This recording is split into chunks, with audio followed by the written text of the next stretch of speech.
Hello and welcome back to our All Saints Youth Christmas Countdown Advent video calendar thing. One of the things we're going to be doing throughout the course of this calendar is to every now and again bring you a bit of insight from the Bible, from the story of that very first Christmas.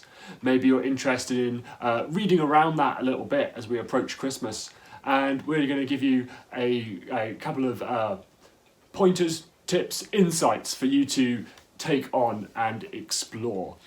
This last Sunday in our youth group, we were looking at the two parallel accounts in Luke chapter 1, where two people hear about a miracle baby that's going to be born.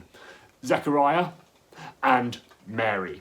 You can read those in Luke chapter 1. We looked at those very closely and we thought, what are the similarities and what are the differences? And some of the similarities were really quite striking and really quite clear. Both of these people were going to have a child when they weren't expecting to, and when it shouldn't, in all reality, have been possible. Zechariah and his wife were far too old. Mary was not married yet.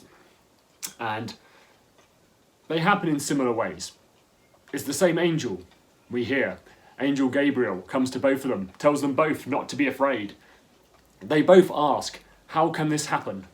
Zechariah, how can this happen? My wife is late on in years. Mary, how can this happen? Since I am a virgin. And in both cases, the power of God moves and shows us that he can do what looks like the impossible thing. But there are a couple of key differences that we picked up on. In some way, even though they both asked the same kind of question about how can this be, Zechariah was still not fully accepting of the angel's message, and so he was unable to speak until his son John was born. Mary, let it happen as you have said. May it be unto me as you have said. Sorry, I don't know the King James version of that one tremendously well. Zechariah was terrified at the sight of the angel. Mary, although she's told not to be afraid, is perhaps more puzzled than necessarily terrified. But what does this mean for us? Maybe we should try and be more like Mary and expect to see God move in the unexpected and seemingly impossible ways this Christmas and beyond. But what we're reflecting on a lot during Advent is the change that happens. Both of those characters were moved from a state of need and despair about the situation into comfort, joy, purpose. Now, it may sound like Mary's actually getting a heap load of trouble and actually her life is about to become a lot more complicated, but you can tell from the rest of the chapter, her songs about how blessed she is, that this has really really blessed her and really added so much to her life, more than she could possibly imagine.